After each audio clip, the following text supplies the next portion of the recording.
Nos acercamos para poder iniciar el estudio del libro del profeta Jeremías. El libro del profeta Jeremías es un tanto complejo en su estructura porque no es una narración sincrónica en cuanto a el tiempo en que ocurrieron los eventos. No, más bien está organizado en forma temática. Los primeros 25 capítulos del libro de Jeremías están creados para presentar el contenido directo de su ministerio profético. Toda la revelación que Dios le dio para Judá, para Jerusalén. Luego, a partir del capítulo 26 y hasta el capítulo 30 más o menos, 30-31, es una presentación del cumplimiento prácticamente de los eventos que se habían anunciado en la primera sección del libro. Después de esto viene el mensaje de restauración entre los capítulos 31 al 33 del libro de Jeremías, y posteriormente se presenta eventos históricos. Una vez más, desde el capítulo 46, si no mal recuerdo, hasta el 51, ahí viene una sección en la que se presentan las profecías para todas las naciones que había sido anunciada en la última parte del capítulo 25. Y el último capítulo es más bien ya el cierre, donde el profeta Jeremías se incluye en el libro del profeta Jeremías el evento de la toma de Jerusalén. La toma de Jerusalén que terminó con la destrucción del templo hacia el año 586. Estamos hablando de la tercera invasión por Nabucodonosor II hacia el año 586 antes de nuestra era. Ahora bien, este estudio entonces nos sitúa en momentos históricos críticos para el reino de Judá. Entre los finales del siglo VII y el siglo VI, el ocaso del imperio asirio se está dando en este momento.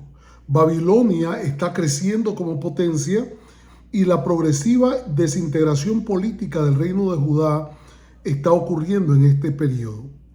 El ministerio entonces del profeta Jeremías se extiende desde el año más o menos desde los días del rey Josías hasta la caída de Jerusalén a manos de los babilonios en forma definitiva. Este no es solamente un periodo de crisis internacional, sino un periodo en que la crisis teológica que afecta la comprensión de la identidad de Judá es sumamente notoria. En este bloque textual, el profeta interpreta la catástrofe inminente que está por venir sobre Judá no como un evento geopolítico más, sino como la consecuencia de la ruptura del pacto. Así, el juicio divino sobre Judá es presentado como una consecuencia irreversible de la infidelidad pactal. Sin embargo, la severidad del anuncio no agota la intención de Dios. El dolor del exilio es comprendido en este libro como una disciplina educativa dentro de la fidelidad de Dios al pacto. Aún en medio de revelaciones de destrucción, surgen anticipaciones de restauración divina, donde la intervención soberana de Dios transforma el lamento en esperanza.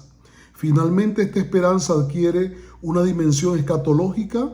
La identidad del pueblo será redefinida, no por el colapso de sus instituciones, sino por la renovación que Dios está haciendo a la comunidad misma desde la perspectiva espiritual por la sustitución de una generación. Jeremías capítulo 1 al 25 vamos a analizarlo en nuestro estudio de hoy. En estudios posteriores vamos a revisar el resto de las secciones.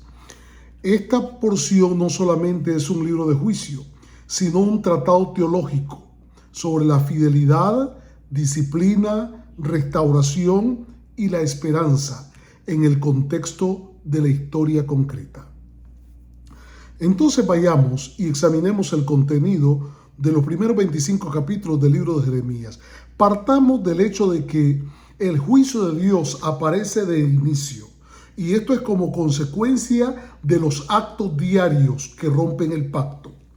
Esta sección inaugura nuestra exposición del día de hoy, estableciendo el marco judicial dentro del cual deben entenderse tanto el exilio como la futura restauración. El ministerio del profeta Jeremías se desarrolla en una coyuntura crítica. Desde el reinado reformador de Josías hasta el colapso político de Sedequías, que están incluidos dentro de este periodo, Jeremías interpreta los acontecimientos, como decíamos, no primariamente desde la perspectiva geopolítica del ascenso babilónico, sino desde la teología del pacto. El problema, de acuerdo a lo que plantea el profeta, no es Babilonia. El problema es la infidelidad de Judea o del reino de Judá al pacto. El llamado inicial del profeta se produce y se registra en Jeremías 1 del 4 al 10. Ahí se establece la naturaleza de su ministerio. Y aquí hay una secuencia verbal muy reveladora, porque se habla de arrancar, destruir y derribar, como parte de la comisión que Dios le da al profeta. Pero también se incluyen dos verbos que están orientados a la restauración, y son los verbos edificar y plantar. Ahora, la prioridad de esta sección es judicial. La visión con la que comienza en los versículos del 13 al 15, la visión de la olla hirviente inclinada desde el norte, identifica el instrumento histórico del juicio. No obstante, el énfasis recae sobre la soberanía divina. Dios claramente afirma en esta sección de Jeremías 1 del 13 al 15, yo convoco. No es un acto histórico y político, no es el poderío militar de Babilonia, no. Jehová está hablando y él dice, yo convoco. Él dice, yo pronuncio mis juicios. Los eventos que se ven deben interpretarse no como ocurrencias casuales, sino como juicios divinos. El texto elimina cualquier interpretación meramente política del desastre venidero. La invasión será un acto de juicio de Dios ejecutado por medios históricos, a través de medios humanos. Desde el inicio se establece que el juicio no será accidental ni improvisado, sino que es un decreto de Dios. En los capítulos 2 y 3 del libro de Jeremías se estructura una acusación en forma de proceso forense. Aquí Jehová pleitea con su pueblo. La infidelidad es descrita mediante la metáfora conyugal. Judá ha abandonado a su esposo y ha corrido tras otros dioses. El pecado no es meramente la idolatría cultural, sino una ruptura relacional. Han cambiado la fuente de agua viva, nos dice en el 2.13, y la han sustituido por depender de recursos inútiles. El Dios del Éxodo, que fue capaz de romper las coyundas mientras estaban bajo el dominio de Egipto, ahora ha sido abandonado, y en su lugar ellos han hecho alianzas con Egipto y con Asiria, de acuerdo al capítulo 2, versículos 18 y 36. Se trata entonces de un desplazamiento de lealtad. Especialmente significativo el capítulo 3 y el versículo 10, donde se afirma que incluso durante la reforma bajo Josías, Judá se volvió a Dios no de verdad, sino fingidamente. La reforma externa no produjo conversión interna. La ruptura del pacto no era un episodio, sino que era completamente estructural. Todo lo que Judá representaba estaba contaminado por elementos que claramente rompían el pacto que Dios había establecido con ellos ya casi 700 y tantos años atrás. Ahora, los capítulos 4 al 6 del libro de Jeremías describen la inmanente invasión como un juicio total. La reiteración de imágenes bélicas intensifica la sensación de que esto es inevitable, pero la devastación militar es consecuencia de la degradación ética profunda que el pueblo está viviendo. Desde el más pequeño hasta el más grande, todos participan de la injusticia, nos dice el capítulo 6 y el versículo 13. Profetas y sacerdotes banalizan la crisis proclamando paz cuando realmente no hay paz, nos relata el capítulo 6, versículo 14.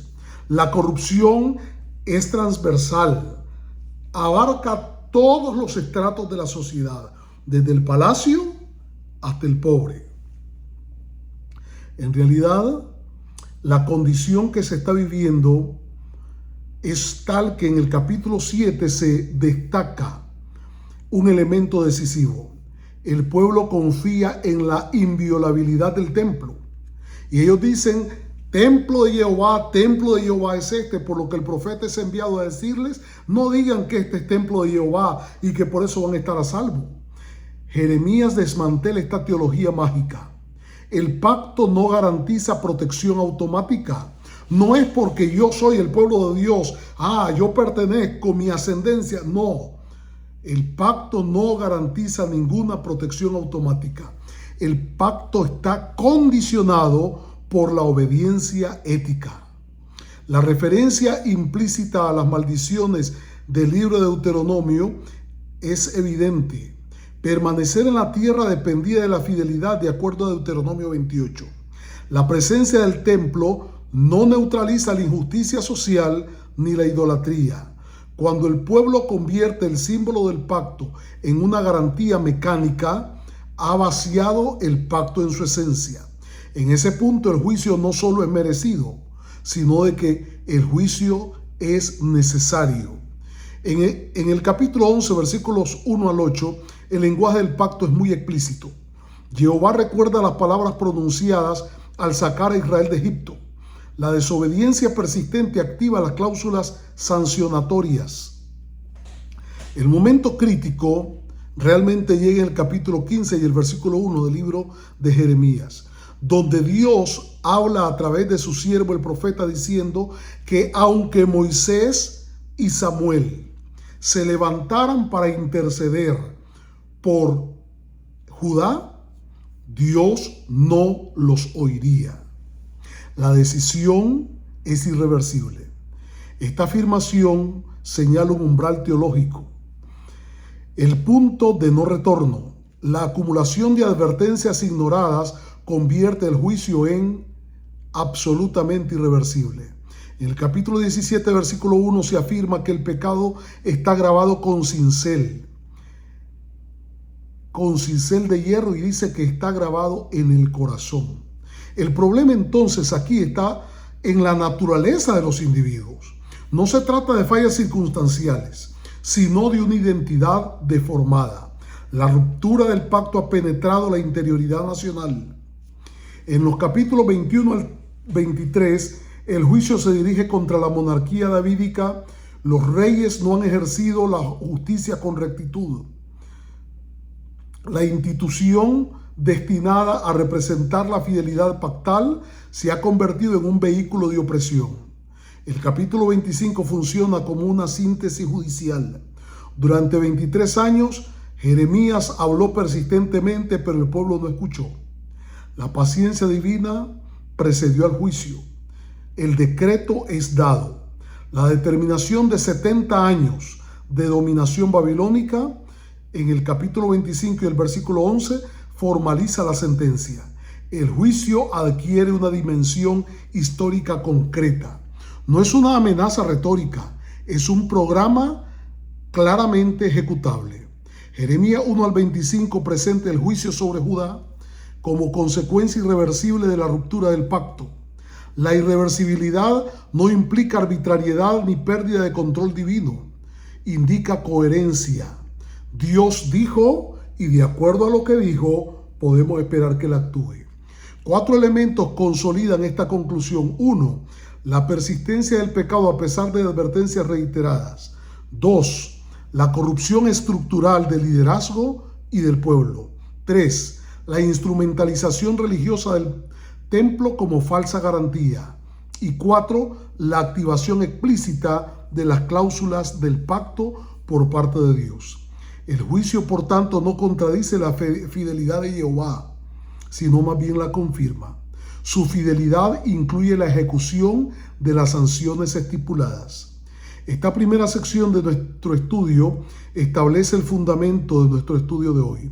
No puede comprenderse la esperanza futura sin reconocer primero la gravedad de la ruptura.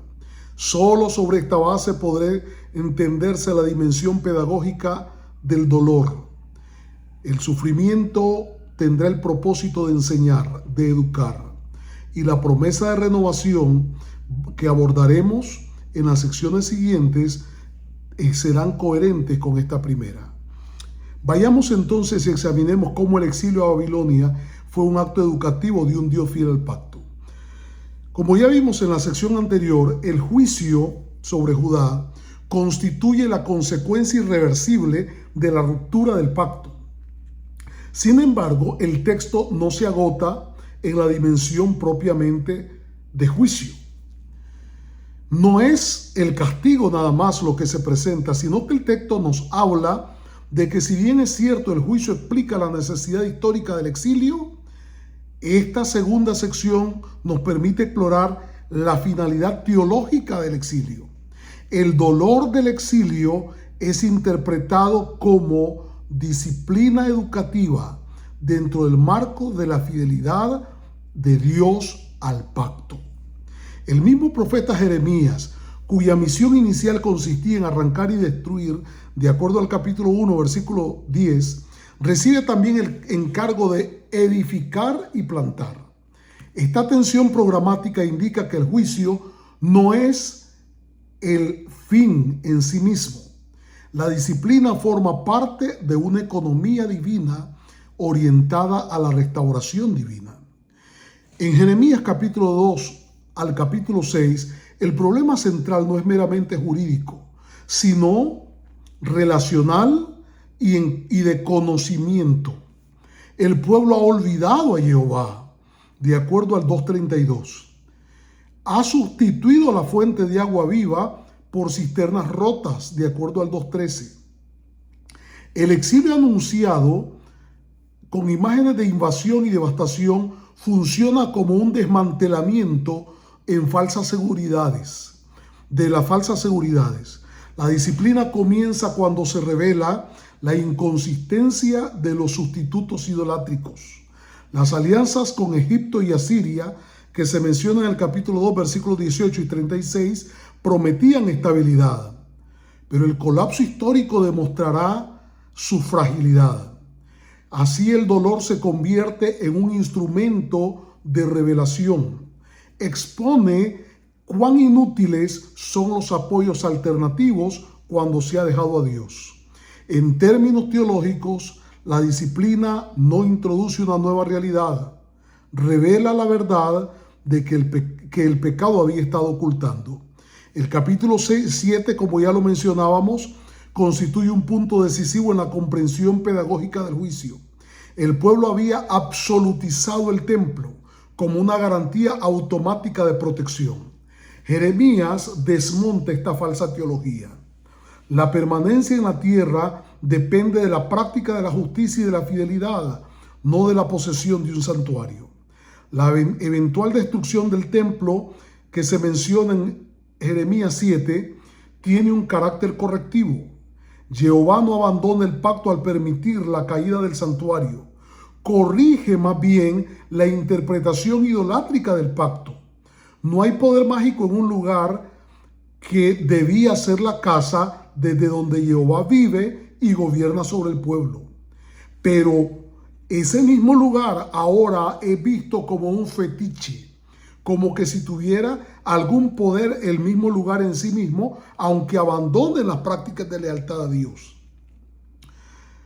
Ellos creían de que el templo les garantizaba sobrevivencia a pesar del abandono de la justicia que Jehová debía traer a la vida diaria. La disciplina en este sentido purifica la comprensión teológica del pueblo. Y Jeremías capítulo 9, versículos 23 y 24 enfatiza que No es el poder, no es el dinero, no son las relaciones. Es conocer y entender a Jehová, lo que vale la pena. Jeremías 9, 23 y 24 dice que el verdadero conocimiento de Jehová consiste en comprender su práctica de la misericordia, la justicia y el juicio. El exilio obligará a redefinir el conocimiento de Dios fuera de los marcos institucionales que han estado dando una imagen equivocada de quién es el verdadero Dios y cómo debe adorársele. En el capítulo 11, versículos del 1 al 8, se recuerda explícitamente el pacto del Éxodo. Las sanciones anunciadas no son improvisadas, forman parte de una estructura pactal. Esta dimensión es crucial. La disciplina no contradice la fidelidad divina, sino más bien que la disciplina es una forma de expresar que Dios es fiel a lo que Él dijo. La fidelidad de Jehová no se limita a bendecir, incluye ejecutar las consecuencias estipuladas. Si el pueblo ha internalizado el pecado, tal como se describe en el capítulo 17, versículo 1, que esté escrito con cincel de hierro en el corazón, la disciplina debe ser proporcional a la profundidad de la corrupción. La afirmación del 15:1, como ya mencionábamos, donde ni la intervención de Moisés y Samuel revertiría el decreto, no implica que Dios está rompiendo el pacto. No es una ruptura definitiva del vínculo, sino que es un reconocimiento de que la disciplina ha alcanzado un umbral necesario.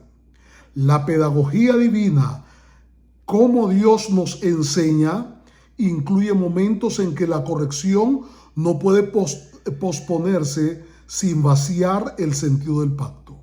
Aunque los capítulos 1 al 25 están dominados por anuncios de devastación, aparecen también fórmulas que limitan el alcance del juicio.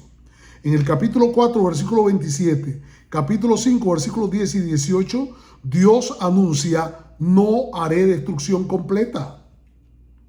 Estas cláusulas revelan que el propósito no es aniquilar, sino preservar un remanente. El concepto implícito del remanente implica que la disciplina tiene horizonte restaurador. La fidelidad pactal de Jehová se manifiesta en la preservación de la continuidad histórica. El dolor es real, pero no será absoluto. Aunque la generación que esté enfrentando el anuncio va a ser mandada al exilio y va a morir en el exilio, la determinación de 70 años de dominación babilónica introduce un límite temporal.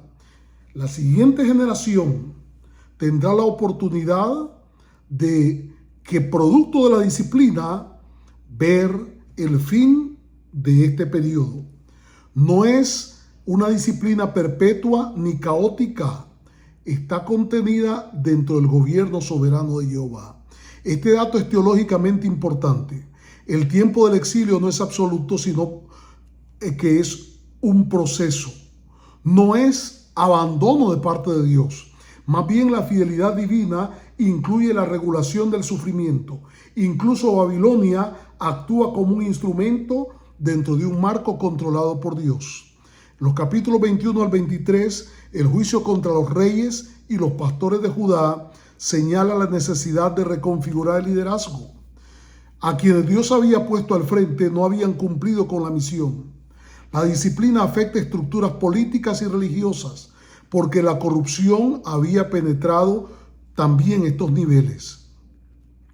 La promesa de que Dios va a levantar un renuevo justo, que se menciona en el capítulo 23, versículos 5 y 6, introduce una tensión del futuro, una tensión hacia lo que ellos ven como el fin.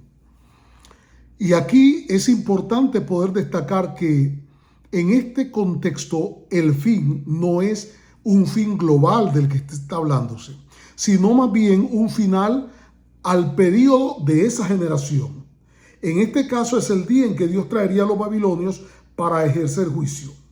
Si la sección anterior entonces destacó la irreversibilidad del juicio, esta sección subraya el propósito formativo del juicio. El exilio cumple funciones educativas, desmantela las falsas seguridades políticas y religiosas, corrige una comprensión distorsionada del pacto, revela la profundidad del pecado internalizado, preserva un remanente para una futura restauración y delimita el sufrimiento dentro de un marco temporal soberano y que calce con el propósito de Dios de levantar un remanente, una nueva generación que no haya sido contaminada por la vivencia de esta generación previa cuya maldad estaba escrita en el corazón. Yendo entonces a la tercera sección, veremos que la restauración después del exilio trae gozo, pero ese gozo parte desde el dolor. No pueden apreciar la grandeza de la restauración si no hubiesen vivido la profundidad del exilio. En la sección anterior entonces observamos cómo se produjo el dolor del exilio y es presentado en Jeremías 1 al 25. Pero esto no es solamente un castigo retributivo, sino disciplina reeducativa dentro del marco de la fidelidad de Dios al pacto.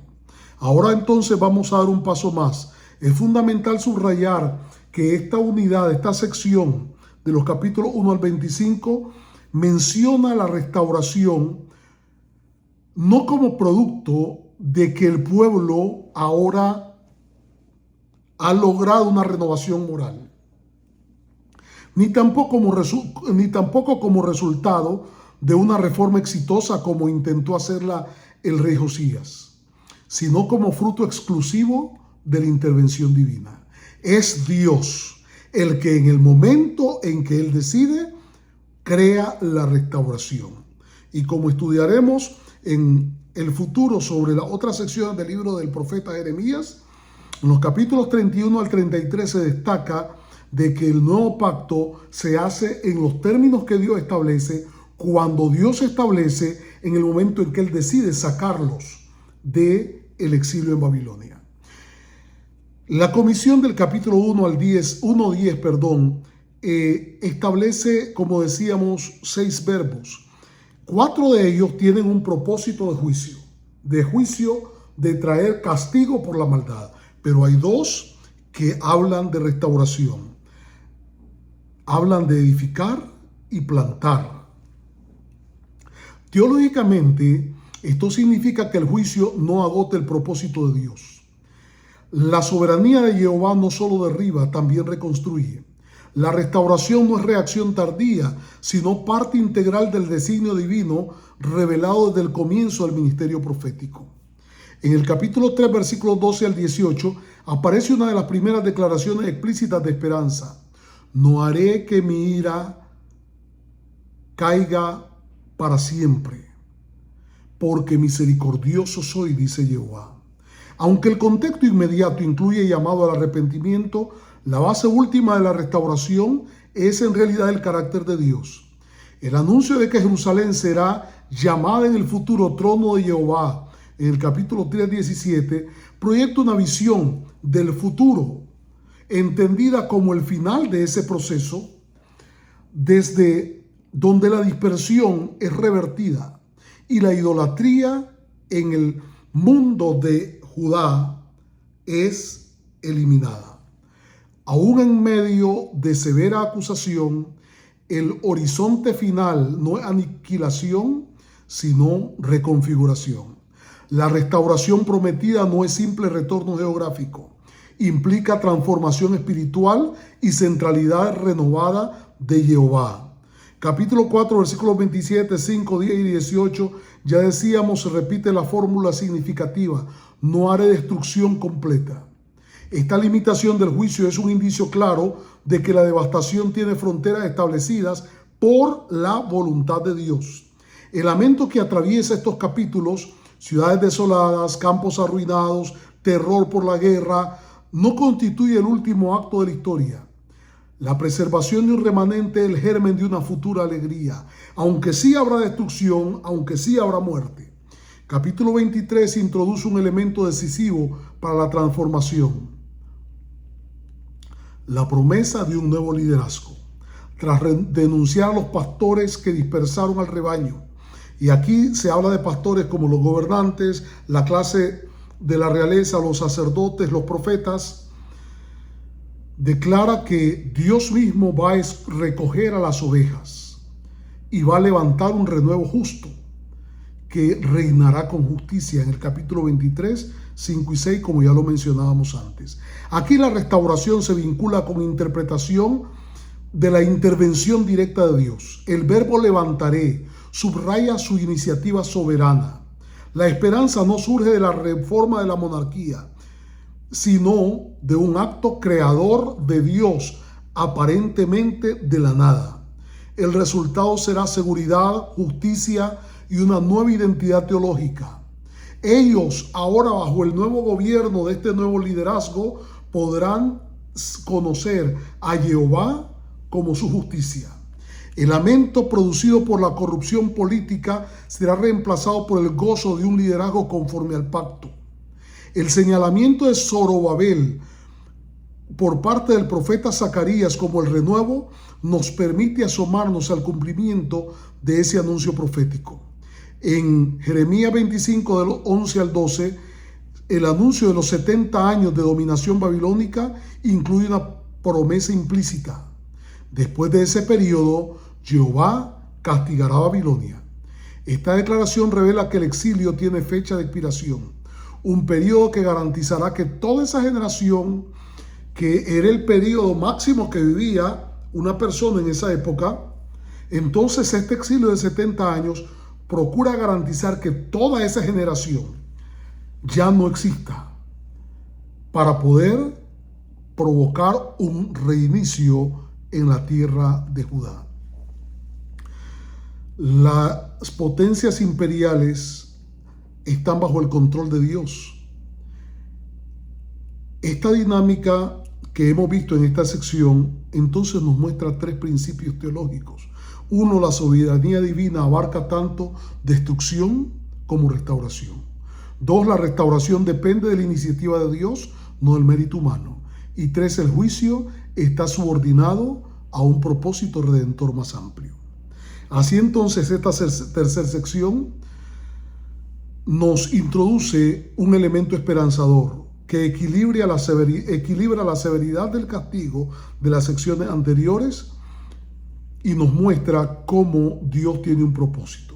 Y ahora vayamos a nuestra última sección, los 70 años, porque el cambio de identidad solo se produce cuando aparece una nueva generación. El sufrimiento histórico no constituye el punto final del relato.